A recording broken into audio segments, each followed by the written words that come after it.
आज के वचन में अभी हमने पढ़ा है कि जीव के वश में मृत्यु और जीवन दोनों होते हैं, और जो कोई उसे काम में लाना जानता है, जो कोई उसे अपनी जीव को काम में लाना जानता है, वह उसका फल भोगेगा। आमीन। बाइबल हमें स्पष्ट रूप से सिखाती है कि हमारे जीवन में हमारे मुंह से निकले शब्द बहुत ही ज्यादा सामर्थ्य होते हैं, बहुत ही ज्यादा सामर्थ्य से भरे होते हैं। जो हम सोचते हैं वही हम बोलते हैं, और जो हम सोचते और बोलते हैं वही हम अनुभव भी करते हैं। इसीलिए मत्ती की पुस्तक अध्याय 12:34 में प्रभु यीशु मसीह इस तरह से लिखकर बताते हैं। यीशु मसीह कहते हैं, क्योंकि जो मन में भरा है वही मुंह पर आता है। हालेलुया। मुंह पर कोई नया शब्द नहीं आएगा, मुंह पर वही शब्द आएगा जो हमारे कहां पर भरा हुआ है, मन में भरा हुआ है। यदि हमारे मन के अंदर नफरत है तो हमारे मुंह से भी क्या निकलेगी? नफरत। यदि हमारे मन के अंदर क्रोध है तो हमारे मुंह से भी क्या निकलेगा? क्रोध। यदि हमारे मन के अंदर खुशियां हैं, आनंद है, तो हमारे मुंह से भी क्या निकलेगा? खुशियां और आनंद की बातें निकलेंगी। यदि हम अपने जीवन को बदलना चाहते हैं ना, तो पहले हमें अपने मन को साफ करते हुए अपने शब्दों को बदलना होगा। हालेलुया। एक बार मेरे पीछे बोले, जीवन को बदलना चाहते हो तो अपने शब्दों को बदलो। हमारे साथ वाले से कहे, जीवन को बदलना चाहते हो तो अपने शब्दों को बदलो। हालेलुया। यशायाह की पुस्तक अध्याय 57 की 19 के अंदर परमेश्वर का वचन कहता है, परमेश्वर अपने मुंह से कहता है कि मैं मुंह के फल का सर्जनहार हूं, मैं तेरे मुंह के फल का सर्जनहार हूं। यहां पर सर्जन जो शब्द लिखा है ना, सर्जनहार का मतलब है, सर्जन का मतलब है बनाना, आकार देना। जिस तरह से कोई भी चीज बनाने का आकार देते हैं ना, उसको कहते हैं सर्जन। डिजाइन करना, या फिर हम कह सकते हैं इंग्लिश में मेकर। परमेश्वर कहते हैं कि मैं तुम्हारे मुंह से निकले शब्दों को सुनता हूं, और जो तुम अपने मुंह से बोलते हो उसी प्रकार के फल मैं तुम्हारे लिए सर्जित करता हूं। जो तुम बोलते हो वही फल मैं तुम्हारे लिए सर्जित करता हूं। मतलब कि जैसा तुम अपने मुंह से बोलते हो वो वैसा ही आपके जीवन को आकार करता है, वो वैसा ही आपके लिए कर देता है जैसा आप अपने मुंह से बोलते हो। इस सृष्टि में मनुष्य एक ऐसा है, सिर्फ मनुष्य एक ऐसा है जिसके पास बोलने की शक्ति है। ये वो सामर्थ्य है जो परमेश्वर के पास है, क्योंकि परमेश्वर ने भी इस सृष्टि की रचना बोलकर की थी, शब्दों के द्वारा की थी। इस सृष्टि में कोई भी पशु या फिर पक्षी जो है ना, वो बोल नहीं सकता। सिर्फ मनुष्य एक ऐसी रचना है परमेश्वर की जो बोल सकती है। अब हो सकता है कि आप सोच रहे हो, नहीं पास्टर जी आपको गलत फहमी हुई है, तोता जो है ना, तोता, पैरट, तोता भी तो बोल सकता है। हो सकता है आप में से कुछ लोग सोच रहे हो। मैं आपको बताना चाहता हूं कि हाँ, तोता बोल सकता है, पर मैं आपको यह बताना चाहता हूं वो सिर्फ शब्दों को दोहरा सकता है। वो सिर्फ शब्दों को जो हम उसे सिखा रहे हैं, जो बता रहे हैं, वो उन्हें दोहरा सकता है, लेकिन वो मेरी और आपकी तरह विश्वास के साथ या फिर सोचकर नहीं बोल सकता। वो सिर्फ शब्दों को दोहरा सकता है। सिर्फ मनुष्य ही परमेश्वर की एकमात्र ऐसी रचना है जिसे उसने ऐसी शक्ति दी है कि वो बोल सके। परमेश्वर ने मुझे और आपको बोलने की सामर्थ्य दी है, शक्ति दी है। उत्पत्ति की पुस्तक में हम देख सकते हैं कि एक समय था जिस समय सांप के पास भी बोलने की शक्ति थी। जिस समय हम उत्पत्ति 3:1 को देखते हैं तो उसमें साफ साफ लिखा हुआ है कि उसने स्त्री से कहा, सांप ने स्त्री से कहा। कहने का क्या मतलब हुआ? कहा का अर्थ हुआ कि वो भी बोल सकता था। लेकिन जब परमेश्वर ने उसे श्राप दिया कि अब से तू पेट के बल चलेगा, और हम सब जानते हैं कि उस दिन के बाद सांप दोबारा फिर कभी नहीं बोला, कभी नहीं बोला। अगर अब फिर शैतान को अगर बोलना है ना, ध्यान से सुनिए बात को, अगर फिर से शैतान ने अगर अब बोलना है ना, तो उसे बोलने के लिए मनुष्य के जरिए बोलना होगा। याद रखिए, अब वो जानवरों के जरिए नहीं बोलेगा, मनुष्य के जरिए वो बात करेगा लोगों से। ये जो शैतान शब्द है, इस शैतान शब्द को हम इंग्लिश के अंदर डिमोन भी कहते हैं, डेमोन। ये जो डेमोन शब्द है, इस डेमोन शब्द का मतलब है नेगेटिव इमोशंस, नेगेटिव थॉट्स। सच में अगर आपको लगता है कि आपने बार बार नेगेटिव सोच आ रही है, अगर आपको लगता है कि आपके आप में बार बार नेगेटिव इमोशंस आ रहे हैं, तो उसी पर उन नेगेटिव सोच या उन नेगेटिव इमोशंस को दूर करने के लिए प्रभु यीशु के नाम से प्रार्थना कीजिए। परमेश्वर की महिमा के गीत गाइए, उस पर परमेश्वर का धन्यवाद कीजिए। और जिस समय आप सच में प्रार्थना और परमेश्वर की महिमा का धन्यवाद करते आगे बढ़ेंगे ना, तो वो नेगेटिव सोच और वो नेगेटिव इमोशंस आपको छोड़कर चले जाएंगे। याद रखिए, आपके शब्द एक बीज के समान है, एक बीज के समान। आप जो बोते हैं वही भविष्य की फसल के रूप में आपके पास वापस आता है, जो आप बोते हैं। वचन में भी लिखा है कि जो तू बोएगा वही तू पाएगा। आइए एक बार अपने आप से बोले, अपना नाम लेकर बोले, पंकज जो तू बोएगा वही तू पाएगा। आमीन। सच में जब आपके मुंह से विश्वास, प्रेम और आशीर्वाद की बातें निकलती है ना, तब आप आनंद, शांति और जीवन को आमंत्रित कर रहे होते हैं अपने जीवन में। परंतु अगर आप निराश, नफरत, डर की बात या फिर दूसरों पर इल्जाम लगाने वाली बात करते हैं ना, तो मैं आपको बताना चाहता हूं, आप अपने मुंह से बीमारियों को, नाश को आमंत्रित करते हैं, बीमारियों और नाश को। आज आप वही हैं जो आज तक आपके मुंह से निकलता आया था।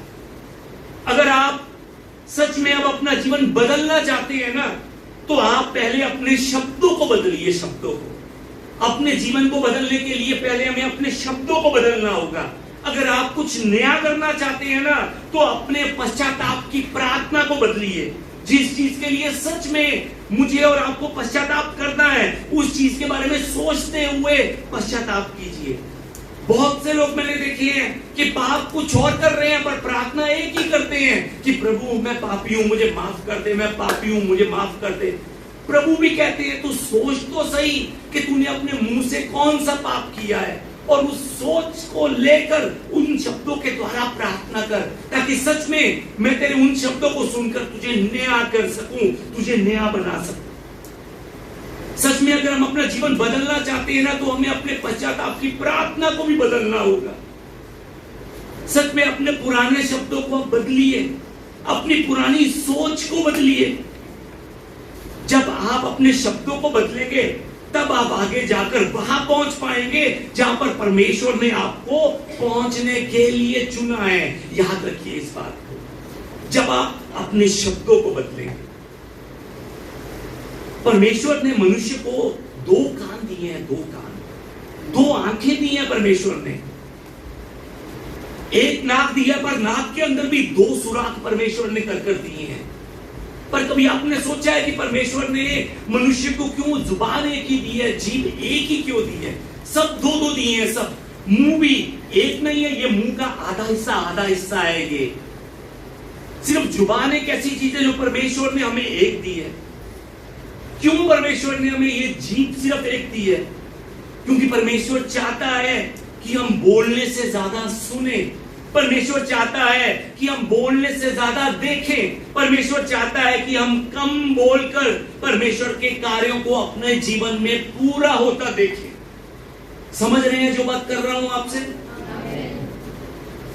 एक बार सोच कर देखिए, सोच कर देखिए कि अगर परमेश्वर ने आपके पति को या फिर आपकी पत्नी को अगर 2 जुबानें दी होती तो क्या होता? सोच कर देखिए एक बार।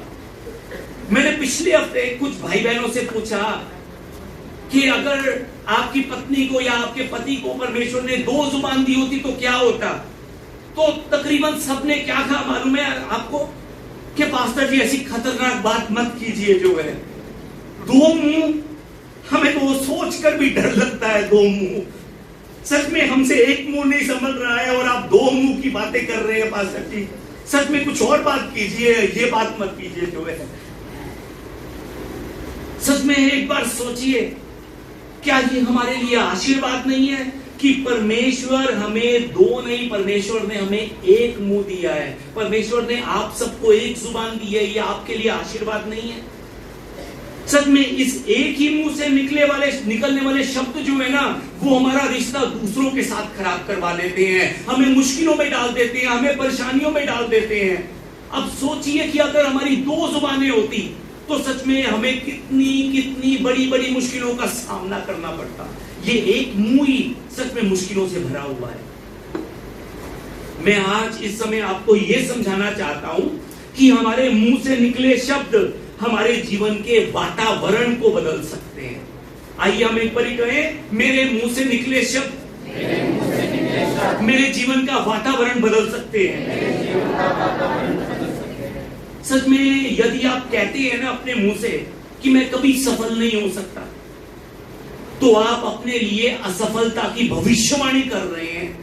यदि आप कहते हैं अपने मुंह से कि मुझे नहीं लगता कि मैं अपने जीवन में कुछ कर पाऊंगा, यदि आप अपने मुंह से कहते हैं कि मुझे नहीं लगता कि अब मैं फिर कभी चंगा हो पाऊंगा, तो आप अपना पूरा जीवन बीमारियों में बिताने की भविष्यवाणी कर रहे हैं। लेकिन यदि आप कहते हैं कि जो मुझे सामर्थ्य देता है मैं उसमें सब कुछ कर सकता हूं, तो यह कहकर आप अपने जीवन में परमेश्वर की सामर्थ्य को तैयार करने की भविष्यवाणी कर रहे होते हैं। इब्रानियों की पुस्तक अध्याय 13 की 15 को आइए हम एक बार मिलकर पढ़ें। आइए एक आवाज में पढ़ें। इसलिए हम उसके द्वारा स्तुति रूपी बलिदान अर्थात उन होठों का फल जो उसके नाम का अंगीकार करते हैं परमेश्वर के लिए सर्वदा चढ़ाया करें। आमीन। इस 15 नंबर आयत के अंदर दो शब्दों पर ध्यान दीजिए। पहला है होठों का फल और दूसरा है सर्वदा। ये सर्वदा शब्द जो है ना, ये हमें बताता है कि मनुष्य को सदा अपने होठों का फल परमेश्वर को चढ़ाना है। सर्वदा का मतलब है निरंतर, सदा। मतलब क्या हुआ कि मनुष्य को निरंतर अपने मुंह से परमेश्वर का धन्यवाद करना है। निरंतर मनुष्य को अपने मुंह से परमेश्वर की स्तुति, परमेश्वर की महिमा करनी है। और जब पर मनुष्य अपने होठों के इस फल को, धन्यवाद को, स्तुति को, परमेश्वर की महिमा को परमेश्वर को चढ़ाता है ना, तो वो सदा पॉजिटिविटी में अपना जीवन बिताता है, वो सदा पॉजिटिविटी में बढ़ता जाता है। यहां पर ध्यान से एक बात को सुनिए, मैं आपको पॉजिटिव सोच रखने के लिए नहीं कह रहा हूं। हम इंसान पॉजिटिव सोच नहीं रख सकते। मैं आपको पॉजिटिव सोच रखने के लिए नहीं कह रहा हूं, बल्कि मैं आपको पहले सर्वदा परमेश्वर का धन्यवाद और स्तुति करने के लिए कह रहा हूं। जब आप अपने होठों के फल को परमेश्वर को धन्यवाद करते हुए चढ़ाते हैं ना, अपनी मुश्किलों में भी, अपने परेशानियों में भी, तो उस समय आपके मुंह के निकले वो शब्द आपकी सोच को परमेश्वर के अनुग्रह से पॉजिटिविटी में बदल देते हैं, आपकी पॉजिटिव सोच बना देते हैं। इसलिए हमें सदा अपने मुंह से परमेश्वर का धन्यवाद, परमेश्वर की स्तुति करना बहुत जरूरी है। सच में मैंने अपने जीवन में देखा है कि मेरे होठों का फल मतलब कि मेरे वो शब्द जिनके द्वारा मैं अपना पूरा दिन परमेश्वर का धन्यवाद करता हूं, परमेश्वर उन्हें सुनकर मेरे भविष्य को बनाता है और मेरे भविष्य को वो आकार देता है। आकार मेरे मुंह से निकले शब्दों को सुनकर। सच में अपने होठों का फल परमेश्वर को एक दिन में 30-30, 40-40, 50-50 बार चढ़ाइए। परमेश्वर से हर रोज कहिए कि मैं आपकी स्तुति करता हूं। परमेश्वर से हर रोज कहिए कि मुझे विश्वास है कि आप मेरा मार्गदर्शन कर रहे हैं। परमेश्वर से हर रोज कहिए कि मुझे विश्वास है कि आप मेरी जरूरतों को पूरा करेंगे। परमेश्वर से हर रोज कहिए कि आप मेरे भविष्य में भरकर मेरे लिए साधनों को तैयार कर रहे हैं। परमेश्वर से हर रोज कहिए कि मुझे विश्वास है कि मैं अपने जीवन की राह में बहुत ही अद्भुत आशीषें को देखने वाला हूं। आपने मेरे जीवन की राह में बहुत ही अद्भुत आशीषें रखी हुई हैं। परमेश्वर को कहिए, हर रोज परमेश्वर को कहिए कि मैं आपका धन्यवाद करता हूं कि मुझ पर अनुग्रह हुआ है। हर रोज परमेश्वर से दिन में 30, 40, 50 बार कहिए। अपने होठों के फल को परमेश्वर के सामने चढ़ाइए। और जिस समय हम ऐसा करते हैं ना, उस समय हमारी सोच, हमारे इमोशंस नेगेटिव नहीं, पॉजिटिव होना शुरू हो जाते हैं। हालेलुया। हो सकता है कि आप में से इस समय कोई किसी बड़ी मुश्किल से गुजर रहा हो सकता है। लेकिन इन मुश्किलों में भी एक बात को याद रखिए, जब आप अपना काम करना नहीं भूलते ना, आप अपने मुंह से लगातार परमेश्वर के नाम का धन्यवाद, अपने मुंह से लगातार दूसरों के लिए आशीषों के शब्द निकालते हैं, जब आप अपना काम करना नहीं भूलते, तो आपकी आवाज सुनकर परमेश्वर भी अपना काम करना नहीं भूलता। परमेश्वर अपना काम डिले क्यों कर देता है? वो हमें कुछ देने लगता है, वो कहता है ये तो फिर से शुरू हो गया, इसने तो फिर से वही नेगेटिव बातें शुरू कर दी, इसने तो फिर से वही लड़ाई वाली बातें शुरू कर दी, इसने फिर से वही झगड़े वाली बातें शुरू कर दी। मैं इसे कुछ दूं तो कैसे दूं? सच में विश्वास के साथ अपने मुंह के फलों को परमेश्वर को दीजिए। दूसरों के लिए आशीषों के फलों को तैयार कीजिए, उनको आशीषित कीजिए, ताकि परमेश्वर हमारे शब्दों को सुनकर हमें आशीष दे सके। हालेलुया। अगर आप एक बार किसी को कहेंगे ना कि आप बहुत सुंदर हैं, तो वो आवाज सिर्फ दूसरे के कान में नहीं जा रही है, वही आवाज घूमकर वापस आपके कान में भी आती है। याद रखिए इस बात को। पर अगर आप दूसरे को गालियां देंगे, तो वो आवाज गालियों की सिर्फ दूसरे को नहीं जाएगी, वो गालियां वापस आपके कान में भी आकर पड़ेंगी। याद रखिए इस बात को। विश्वास से दूसरों को आशीर्वाद दीजिए और विश्वास कीजिए जो आशीर्वाद दे रहे हैं वो आशीर्वाद आपके पास वापस आएगा। मरकुस की पुस्तक अध्याय 11 की 23 के अंदर प्रभु यीशु मसीह कहते हैं, आइए हम एक बार इस वचन को भी मिलकर पढ़ें। आइए शुरू करें। मैं तुमसे सच कहता हूँ कि जो कोई इस पहाड़ से कहे कि तू उखड़ जा और समुद्र में जा पड़, और अपने मन में संदेह ना करे, पर प्रतिज्ञा करे कि जो कहता हूँ वह हो जाएगा, तो उसके लिए वही होगा। आमीन। यहाँ पर वचन में प्रभु यीशु मसीह क्या कह रहे हैं कि पहाड़ों से कहो, पहाड़ों से जाकर कहे, विश्वास के साथ पहाड़ों को जाकर कहे। पहाड़ क्या है मालूम है आपको? हमारी बीमारियां हमारे जीवन का पहाड़ है, हमारी परेशानियां, हमारी कठिनाइयां, हमारी वो रुकावटें जो हमें आगे बढ़ने से रोक रही हैं, ये हमारे जीवन का पहाड़ है।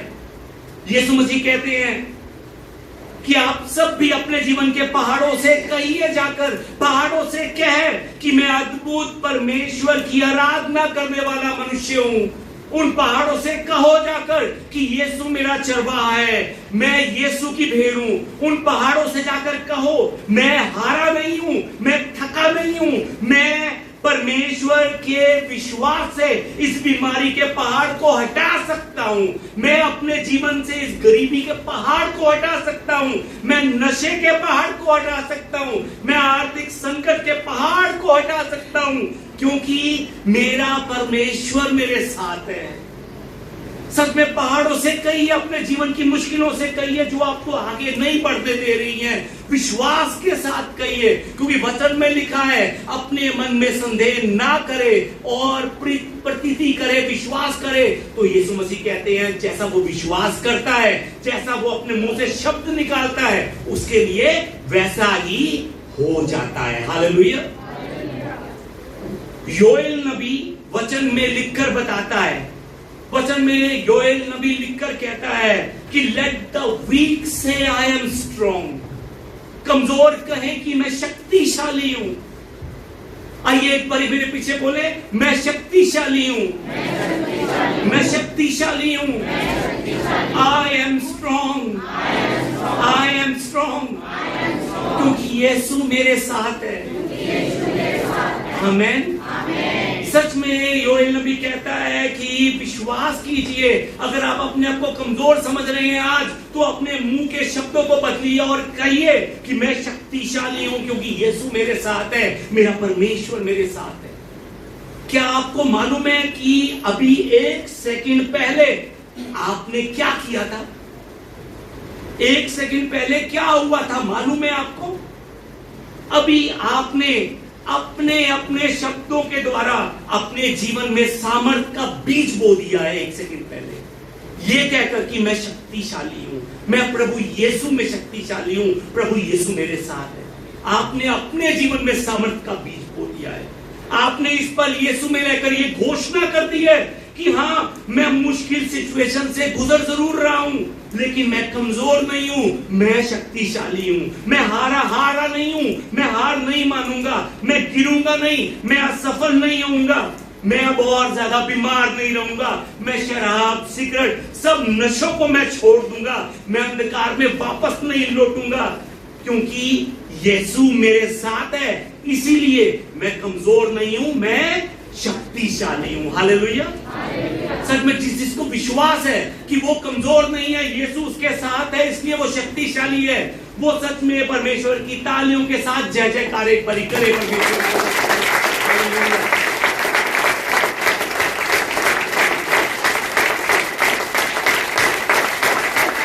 सच में आप शक्तिशाली हैं क्योंकि प्रभु यीशु आपके साथ है। प्रभु यीशु ने आपके लिए सामर्थ दी है। हमेशा हमेशा याद रखते हुए आगे बढ़िए। और जब आप ऐसा कहना शुरू कर देते हैं, तो परमेश्वर भविष्य के लिए एक नए आप की तैयारी करना शुरू कर देते हैं। पुराने आप नहीं, एक नए आप की तैयारी परमेश्वर जो है ना वो शुरू कर देते हैं। आज अगर आप किसी से डर रहे हैं, तो उसे विश्वास से कहिए कि यीशु मेरे साथ है, मैं सुरक्षित हूं, मैं सुरक्षित हूं, यीशु मेरे साथ है। विश्वास से कहिए कि मेरा विवाह मजबूत है, विश्वास से कहिए कि मेरा पति ठीक है, विश्वास से कहिए कि मेरे बच्चे सुरक्षित हैं, मेरे बच्चे मजबूत हैं, विश्वास से कहिए कि मेरा घर सुरक्षित है। विश्वास के साथ कहिए, विश्वास के साथ, विश्वास के शब्दों को अपने मुंह से निकालिए। जब आप ऐसा परमेश्वर के साथ में रहकर खुद को बोल रहे होते हैं ना, तो आप खुद को प्रचार कर रहे होते हैं कि मुझे परवाह नहीं है कि मेरे हालात क्या हैं, मुझे परवाह नहीं है कि मैं क्या सोच रहा हूं, मेरे जीवन में क्या कुछ चल रहा है, मुझे परवाह नहीं है। मैं डॉक्टर की रिपोर्ट को नहीं मानता, मैं हालातों को नहीं मानता। हाँ, मुझे मालूम है कि मैं तकलीफ में हूं इस समय, हाँ मुझे मालूम है कि मेरे हालात ठीक नहीं है इस समय, पर मैं फिर भी विश्वास करता हूं कि मैं चंगा हूं, मैं फिर भी विश्वास करता हूं कि मैं यीशु में सुरक्षित हूं। सच में इस विश्वास के साथ आगे बढ़िए। अपने मुंह से इन विश्वासों के शब्दों को निकालिए, उन नकारात्मक शब्दों को छोड़ दीजिए। मुझे कुछ दिखाई नहीं दे रहा, फिर भी मैं विश्वास करता हूं कि मैं विजयी हूं। मैं विश्वास करता हूं कि मेरे बच्चे परमेश्वर के लिए जिएंगे, मैं, मेरा घर और मेरा घराना नित्य यहोवा की सेवा करेंगे। मैं ये विश्वास करता हूं। हालेलुया। सच में यीशु में रहकर अपने मुंह से निकले आपके विश्वास के शब्द जो है ना, वो आपका भविष्य तैयार करेंगे। आपका भविष्य, आपके शब्द आपका भविष्य तैयार करेंगे। सच में हम सब अपने होंठों के फलों को लेकर परमेश्वर की महिमा करें। सच में आइए एक बार हम परमेश्वर से कहें, आइए हम मेरे पीछे पीछे बोलते हुए परमेश्वर से कहें कि यीशु मेरी जीत है, यीशु मेरा उद्धार करता है, यीशु मेरा जीवन है, यीशु मेरा नाम जानता है, यीशु ने मेरे लिए अपना लहू बहाया है, मैं यीशु से प्रेम करता हूं, मुझे यीशु में विजय मिली है। आमेन, आमेन। सच में मुझे आपको यीशु में विजय मिली है। सच में याद रखिए, आपके शब्द आपके भविष्य को तैयार करते हैं। आइए एक बार फिर से कहें अपने आप को, मेरे शब्द मेरे भविष्य को तैयार करते हैं। आमीन। मरकुस अध्याय 5 को जिस समय हम पढ़ते हैं तो मरकुस अध्याय 5 में 12 साल से लहू बहने वाली स्त्री के बारे में बताया गया है। वचन में लिखा है कि उसे 12 साल से लहू बहने का रोग था। मतलब वो पिछले 12 साल से बीमार थी, 12 साल से वो परेशान थी। उसने अपना सब कुछ डॉक्टरों पर खर्च कर दिया था, परंतु फिर भी वो ठीक नहीं हो पाई। फिर एक दिन उसे यीशु के बारे में पता लगता है और वो यीशु के बारे में सुनकर अपने मन में एक ख्याल लेकर आती है कि मैं यीशु से मिलूंगी और यीशु को कहूंगी कि यीशु मुझे छू। मैं यीशु को कहूंगी कि यीशु मेरे लिए प्रार्थना कर और मैं ठीक हो जाऊंगी। अब वो जिस यीशु के बारे में सुनती है, जिस यीशु के बारे में सोच रही होती है, एक दिन उसे पता लगता है कि यीशु उसी गांव से होकर निकल रहा है जहां पर वो रहती है। अब वो यीशु से मिलने के लिए दौड़ती हुई जाती है। वो दौड़ती हुई जब जा रही होगी अपने घर से, वो क्या सोच रही होगी कि आज मैं यीशु से मिलूंगी, यीशु को कहूंगी कि मेरे सर पर हाथ रख, यीशु से मैं कहूंगी कि मेरे लिए प्रार्थना कर। वो दौड़कर यीशु के करीब पहुंचती है और वो देखती है कि भीड़ की भीड़ यीशु के ऊपर चढ़ी हुई है। यहां पर खड़े होने की भी जगह नहीं है, पैर रखने की भी जगह नहीं है। पर उस भीड़ को देखकर वो औरत जो है ना, हार नहीं मानती। उस भीड़ को देखकर वो औरत अपने मुंह से अपनी किस्मत को दोष लगाना शुरू नहीं करती कि हाय हाय मेरी किस्मत ही क्यों ऐसी है। उस भीड़ को देखकर वो औरत नकारात्मक शब्द इस्तेमाल नहीं करती, बल्कि उस समय उन मुश्किलों को देखकर, उस भीड़ को देखकर वो औरत अपने मुंह से खुद के लिए कौन से शब्द निकालती है मालूम है आपको? वो औरत खुद से कहती है कि यदि मैं आज यीशु के वस्त्रों को भी छू लूंगी ना, मैं तो भी चंगी हो जाऊंगी। ये उस औरत के मुंह से निकले शब्द। यहां पर ध्यान से सुनिए, ध्यान से। उसका चमत्कार तब शुरू नहीं हुआ जब उसने यीशु के वस्त्रों को छुआ, बल्कि उसका चमत्कार तब शुरू हुआ जब उसने अपने मन में ठानकर अपने मुंह से यह घोषणा की कि उसके वस्त्रों को छूने पर भी मैं आज चंगी हो जाऊंगी। और जैसा उसने अपने मुंह से कहा, उसके मुंह के शब्दों को सुनने के बाद शायद परमेश्वर ने भी उससे उस समय कहा होगा कि मैं तेरे इन्हीं शब्दों का इंतजार कर रहा था, तेरे इन्हीं शब्दों का इंतजार कर रहा था। अब मैं तुझे तेरे इन शब्दों के अनुसार आकार में लेकर आऊंगा। मैं यीशु को कहूंगा कि यीशु रुक और तुझे आशीर्वाद दे। हजारों की भीड़ यीशु को छू रही थी, पर उन हजारों में से सिर्फ एक थी, एक जिसने कहा कि अगर मैं उसके वस्त्रों को भी छू लूंगी तो भी मैं चंगी हो जाऊंगी। हजारों में से एक के मुंह के शब्द उसके जीवन में आशीषों के शब्द बन गए। उसके मुंह के शब्दों ने उसके जीवन में चमत्कार किया। आपके मुंह के शब्द आपके जीवन में चमत्कार करते हैं। आइए एक बारी मेरे पीछे कहें, मेरे मुंह से निकले शब्द मेरे जीवन में चमत्कार करते हैं। आमीन। सच में आपके शब्द आपके जीवन में चमत्कार करेंगे, याद रखिए। सिर्फ यहीं पर नहीं, दाऊद और गोलियत की कहानी के अंदर भी हम शब्दों की सामर्थ्य को देख सकते हैं। सच में उस कहानी को पढ़ते समय बहुत बार उसमें छुपी बहुत ही जरूरी बातों को कभी कभी हम इग्नोर कर देते हैं, कभी कभी हम नजरअंदाज कर देते हैं। बाइबल के अंदर लिखा है कि 40 दिन और 40 रातों तक हर सुबह सबसे पहले गोलियत जो है ना, वो अपना कवच डालता था और जंग के मैदान में निकलकर वो अपशब्द बोलता था। कौन? गोलियत। किसको? इजराइल के लोगों को अपशब्द बोलता था, नेगेटिव बातें बोलता था।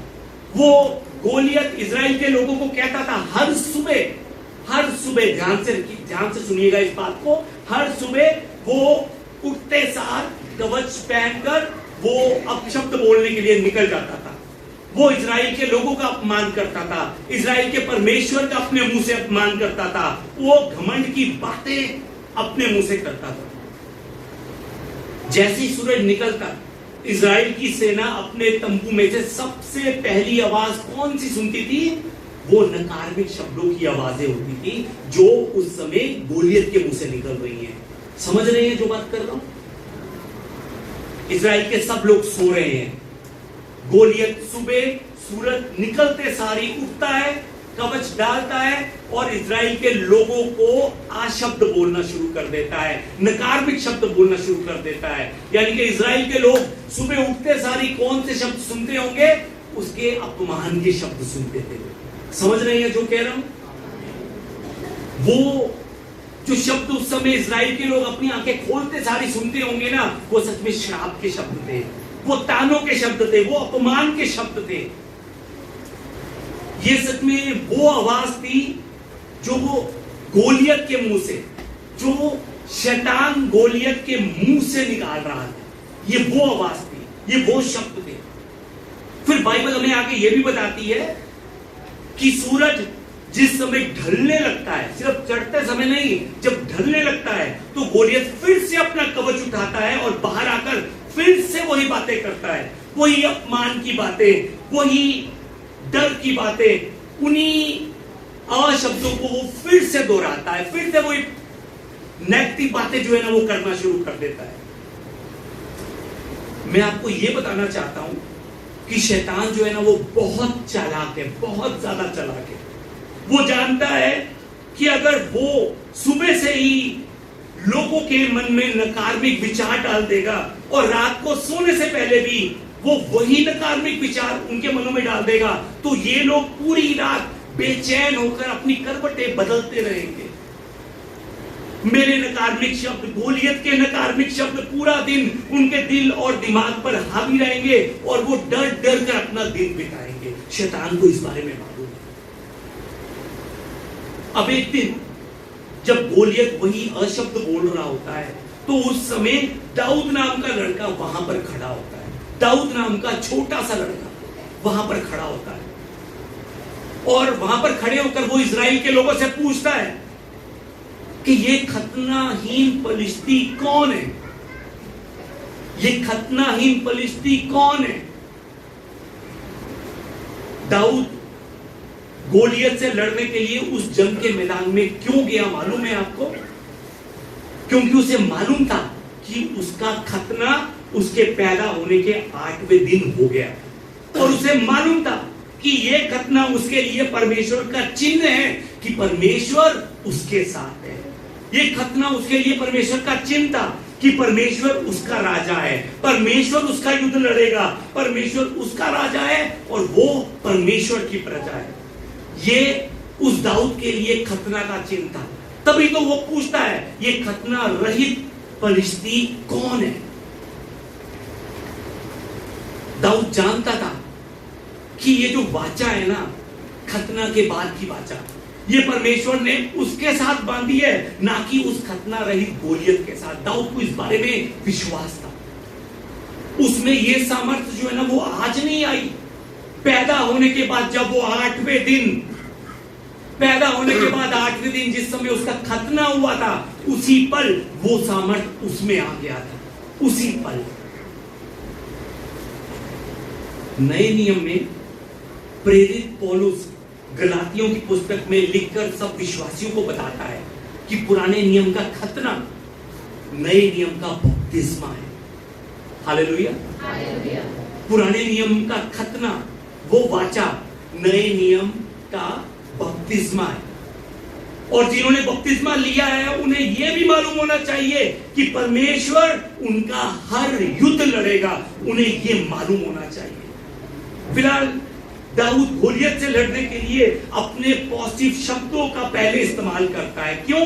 क्योंकि उसे मालूम था कि परमेश्वर का वाचा उसके साथ है, इसीलिए उसके पीछे स्वर्गदूत की सेना खड़ी हुई है, स्वर्ग की सेना उसके पीछे खड़ी है और उसे डरने की कोई भी जरूरत नहीं है। आज क्या आपको यह मालूम है कि वही स्वर्ग की सेना उस लहू के वाचा के पीछे भी खड़ी हुई है जो परमेश्वर ने यीशु में रहकर आप सबके साथ की है? क्या आपको इस बारे में मालूम है?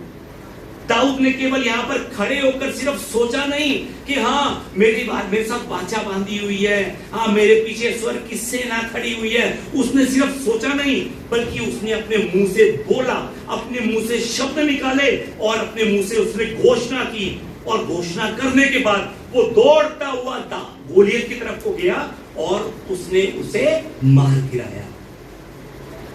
इस जीत की शुरुआत दाऊद के मुंह से निकले शब्दों से हुई थी, याद रखिए उस बात। सिर्फ यही नहीं, मत्ती की पुस्तक अध्याय 15 को जब हम देखते हैं, 15 की 21 से लेकर 28 नंबर आयत में सुरूफिनिकी एक जाति की स्त्री के बारे में बताया गया है। ये स्त्री सुरूफिनिकी, ये जो है ना, इस सुरूफिनिकी शब्द का मतलब है कनानी स्त्री। ये कनानी स्त्री है, ये यहूदन नहीं है, यहूदी नहीं है, मतलब इसके साथ परमेश्वर की वाचा नहीं है।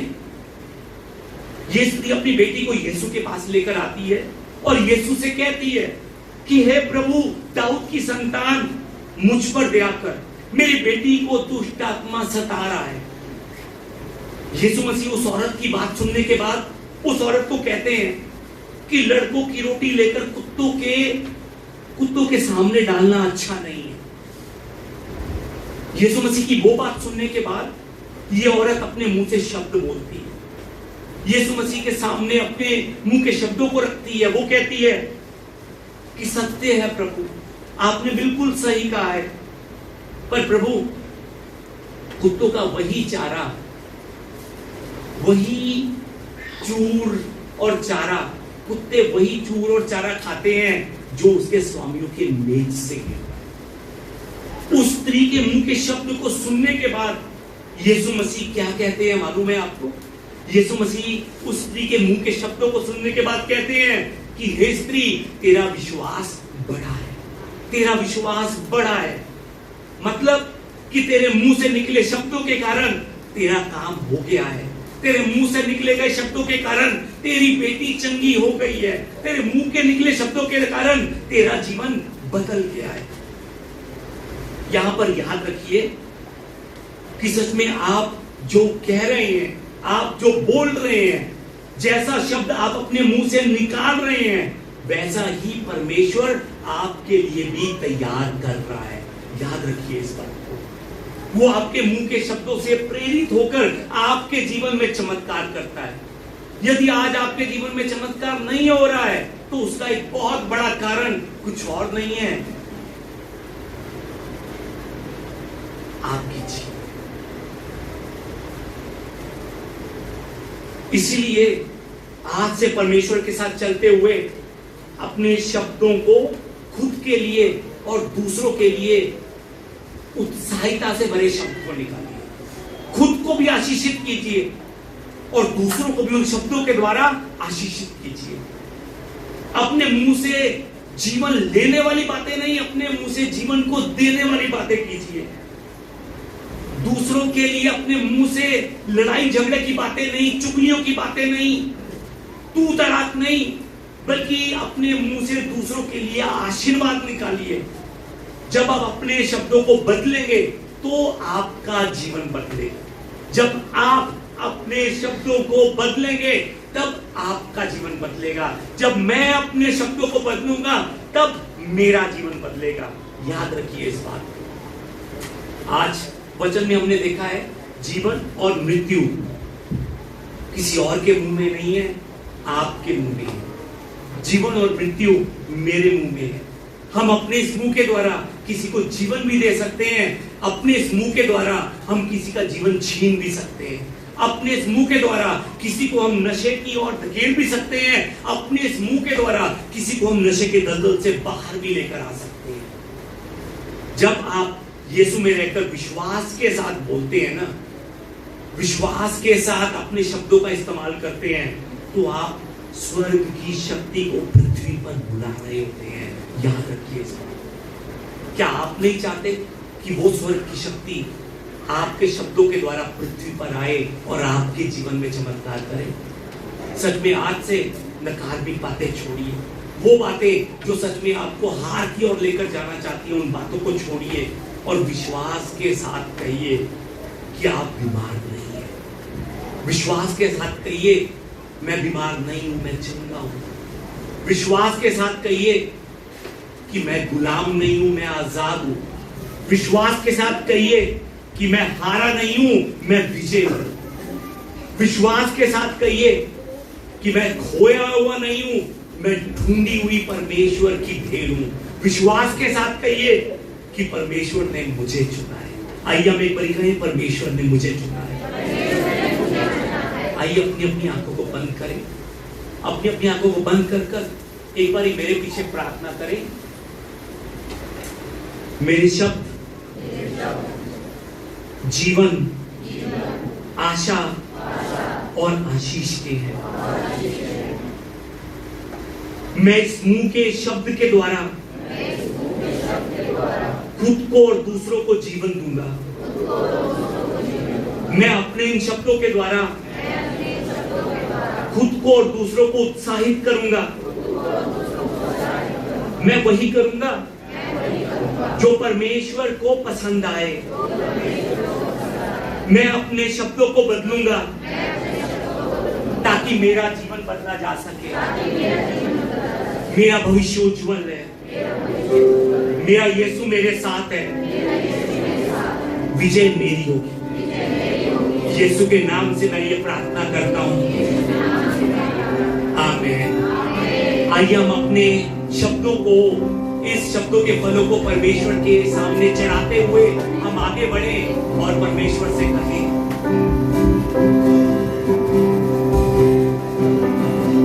सृष्टि का तू विधाता, अंधियारे में उजाला, मुश्किलों में सहारा, आंसुओं को मिटा। आइए मिलकर कहें, सृष्टि का तू विधाता,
पिता परमेश्वर, मुझे आशीर्वाद दीजिए कि मैं अपने मुंह के द्वारा प्रभु जी उन नकारात्मक शब्दों को ना निकाल सकूं जिसके द्वारा मेरा अपना जीवन बिगड़ जाए। प्रभु मुझे आशीर्वाद दीजिए कि आज के बाद मैं उन शब्दों को इस्तेमाल कर सकूं जो शब्द प्रभु सच में दूसरों को आशीष देते हैं, वो शब्द जो दूसरों को हिम्मत देते हैं। प्रभु मदद कीजिए।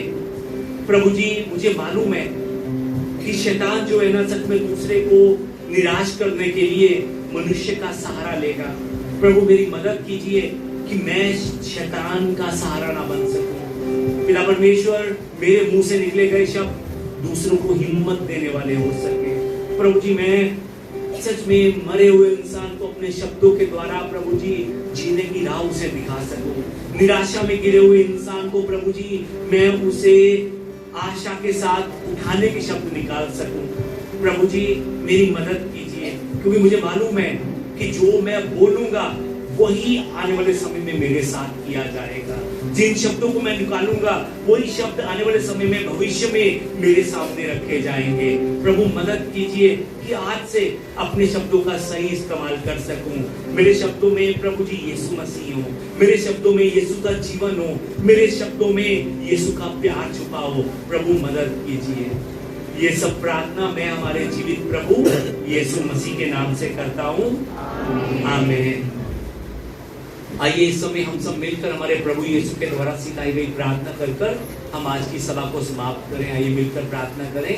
हे हमारे पिता, आप जो स्वर्ग में हैं, आपका नाम पवित्र माना जाए, आपका राज्य आए, आपकी इच्छा जैसे स्वर्ग में पूरी होती है वैसे पृथ्वी पर भी हो। हमारे दिन भर की रोटी आज हमें दीजिए, और जिस प्रकार हमने अपने अपराधियों को क्षमा किया है वैसे ही आप भी हमारे अपराधों को क्षमा कीजिए।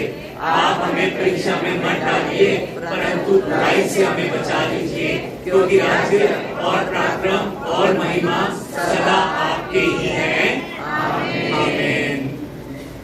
हमारे परमेश्वर का प्रेम, हमारे प्रभु यीशु मसीह का अनुग्रह और पवित्र आत्मा की सहभागिता आज भी परमेश्वर के भवन में आकर परमेश्वर के वचन को सुनकर आज से अपने शब्दों पर ध्यान देते हुए परमेश्वर की महिमा करते हुए दूसरों को उत्साहित करने का जीवन बनाने का, दूसरों को उत्साहित करने का मन बनाने का फैसला करने वाले परमेश्वर के हर एक जन के साथ परमेश्वर की शांति और परमेश्वर का आनंद अब से लेकर सदा तक बना रहे, आमीन।